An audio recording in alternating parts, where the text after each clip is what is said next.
Kalau mau objektif betul melihat perkara yang disangkakan kepada saya, Pak SBY dan Mas Ibas itu terang benderang sangat layak untuk menjadi saksi fakta.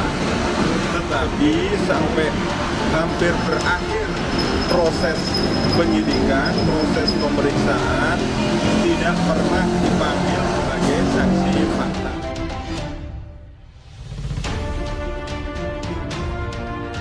Benarkah Abraham Samad dan Bambang Wijojanto anggap Ibas teman? Sekalian ungkap penyebutan nama Fahri Hamzah.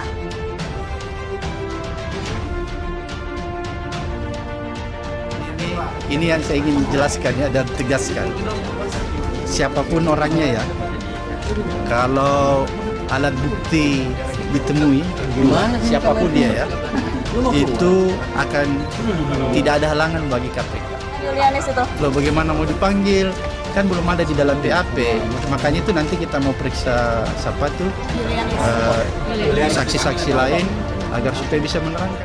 Soal uang aliran, yang pertama kan niatnya dikasih Hambalang, tapi karena Rosa nggak dapat Hambalang kan uang itu di-compare ke Wisma Atlet. Nilainya hampir 20 miliar. Salah satunya yang ke Alek Nurdin. Berapa tuh, Mas? Sekitar 1 miliar. Iya. Terus ada juga uang itu yang diserahkan di Kempensky $450.000 ke Mas Ibas. Mas ya. Ya, terus ada juga dijelaskan yang ke anggota DPR, ke Oludondo Kambe, Mirwan Amir, Mahyudin. Terus di mana aja menerimanya, di mana aja diserahkan, semuanya udah dijelaskan secara detail tentang Wisma Atlet. Jadi kalau ke Ibas itu selain ada uang Wisma Atlet, ada juga 200.000, ada juga yang diserahkan di ruangannya Mas Ibas di DPR. Terus ada juga soal proyek SKK Migas yang PT Saipem, bahwa itu miliknya Mas Ibas.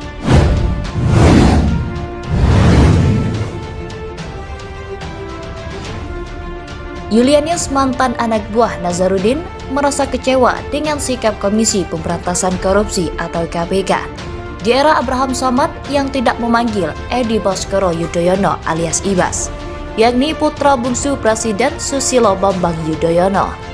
Penolakan dua petinggi KPK saat itu yakni Abraham Samad dan Bambang Wijojanto dengan alasan Ibas adalah teman. Padahal seorang penyidik KPK bernama Sigit sudah 3 kali melayangkan panggilan kepada Ibas. Julianis sendiri sampai pernah dilaporkan ke polisi oleh Ibas karena mengatakan dirinya menerima $200.000 dari Nazarudin saat kongres di Bandung. Ini sebetulnya fakta yang menarik karena Julianis sepertinya memang tahu banyak dengan orang-orang yang terlibat bersama Nazarudin. Sekaligus ini bisa menjadi titik masuk menjawab teka-teki pentolan Demokrat yang naik bersamaan dengan Ibas, banyak yang ditangkap KPK. Ya, sebut saja Angelina Sondag, Andi Malarangeng, Anas Urbaningrum, termasuk Nazarudin sendiri.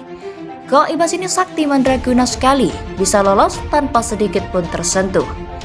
Dulu sih kami mengira, apa karena ia anak presiden yang kala itu menjabat, atau mungkin KPK ngeri kalau dimarahi memo tercintanya Ibas. Memang seolah Ibas saat itu adalah anak emas yang bisa bebas dari segala kasus. Bahkan mungkin Anda ingat Anas Urbaningrum pernah mengatakan melalui kuasa hukumnya. Apakah pasca pengakuan Julianis ini, nantinya SBY akan mengantarkan Ibas ke KPK? Ngeri-ngeri. Atau malah sang bapak hanya akan curhat di media sosial? Saya prihatin.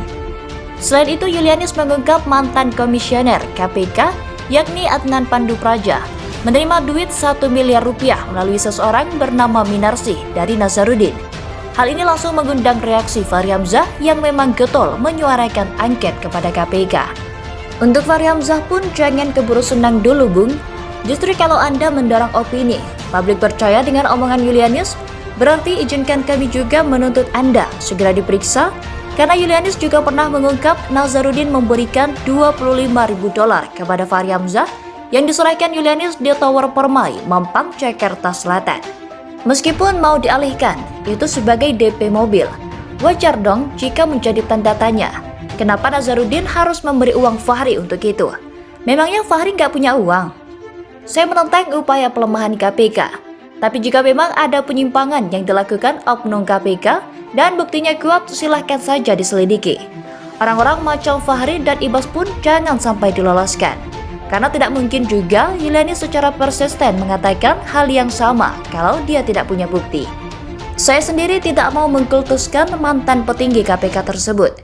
Kalau memang Abraham Samad dan Bambang Wijojanto benar menganggap Ibas teman dan kemudian terjadi pilih kasih dalam penegakan kasus korupsi, maka proses saja orang-orang tersebut. Bambang Wijojanto sendiri pernah ditangkap dengan sangkaan menyuruh sejumlah saksi untuk memberikan keterangan palsu di depan sidang pengadilan Mahkamah Konstitusi. Abraham Samad pernah berkasus dugaan dokumen palsu. Saat itu opini yang dibentuk adalah itu hanya upaya Polri menjatuhkan KPK. Tentu saja Anda ingat ramai-ramai cicak versus buaya. Abraham Samad sendiri sekarang nyaris tidak terdengar sepak terjangnya. Sementara Bambang banyak turun membantu sahabatnya, yakni Anies Baswedan di Pilkada DKI Jakarta kemarin.